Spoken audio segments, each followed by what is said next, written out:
Assalamualaikum warahmatullahi wabarakatuh. Di sini saya Sonogra ingin menjelaskan tentang materi yang berjudul Grid Loads and Constraint. Jadi di sini saya akan membuka bahan yang bernama Preparing Simulation IPT. Seperti tampilannya, lalu kita akan ke tab Environment. Langsung saja kita ke panel Stress. Di panel Begin kita klik Stress Analysis. Ini sih kita tujuan dari materi ini ya menganalisa stres beban dari part ini ya. Setelah itu kita create study, nama ini kita bisa ganti body load. Lalu di static analysis, detect and eliminate rigid body mold, kita centang, lalu kita saja oke. Setelah itu kita expand di browser ini yang namanya Preparing Simulation, kita expand, lalu fillet 2 kita klik kanan, lalu exclude from study. Kemudian pada panel load kita klik panah bawah tadi ya, lalu kita klik body, kita beralih ke angular, enable angular velocity and acceleration, kita centang, lalu kita pilih yang velocity, phase nya ini kita pilih yang tengah sini, akan muncul tanda panah berputar. Untuk magnitudenya kita isi dengan 4500 rpm, lalu klik saja OK.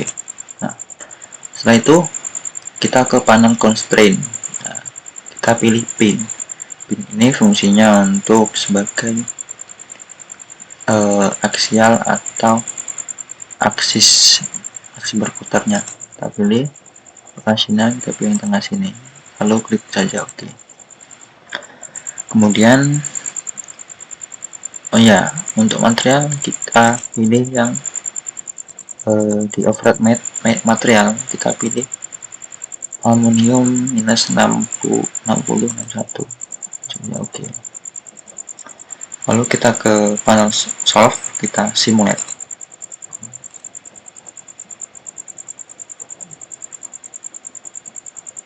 Nah, maka akan muncul yield strength dari material tersebut atau part tersebut. Nah, tentunya tertingginya itu di 0,39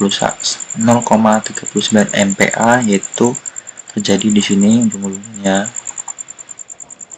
Lalu nilai terkecilnya itu 0,0004.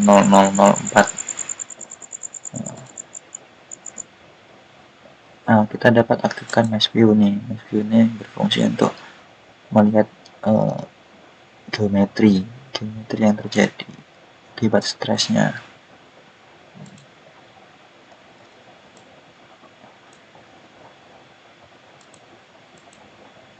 Kemudian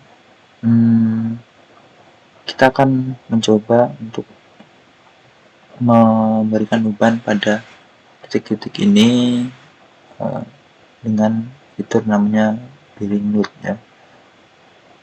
Kita langsung ke material, kita expand aluminium ini, kita expand, lalu klik kanan di Preparing Simulation, kita promote material to model. Nah, jadi dia akan kembali ke modelnya lagi, tidak seperti analisis simulasinya.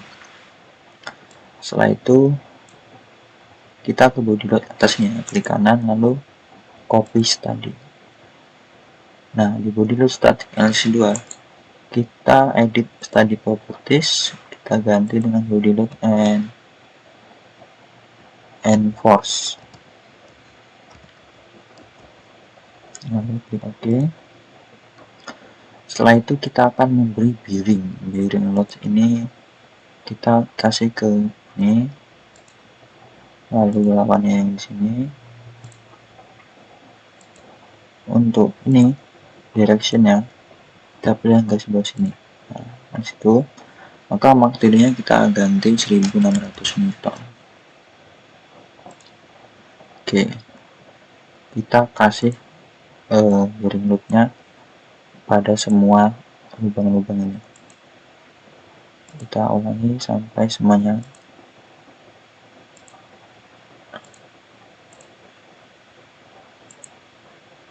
1600.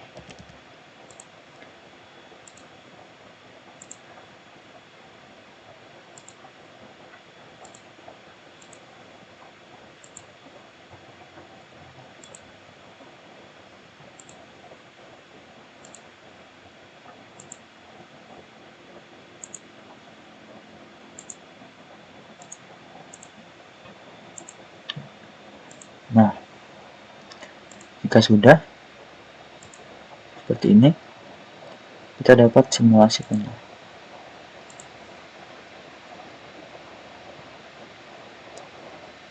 Nah, maka muncul di sini.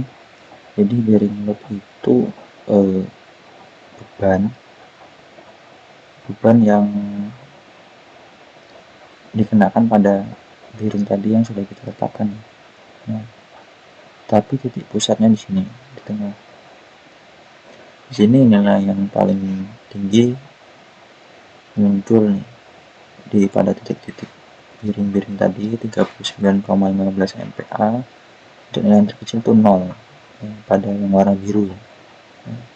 Kita dapat mengubah load atau beban pada bearing loadnya tadi dengan cara kita ke browser. Nah, kita expand browser load ini. Nah, sini kan ada nih bearing, kita klik kanan lalu edit bearing load. Nah, di sini kita dapat rubah jadi misalnya 2000 Newton.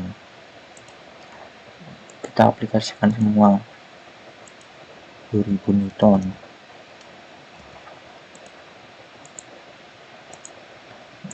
Ini sebagai contoh.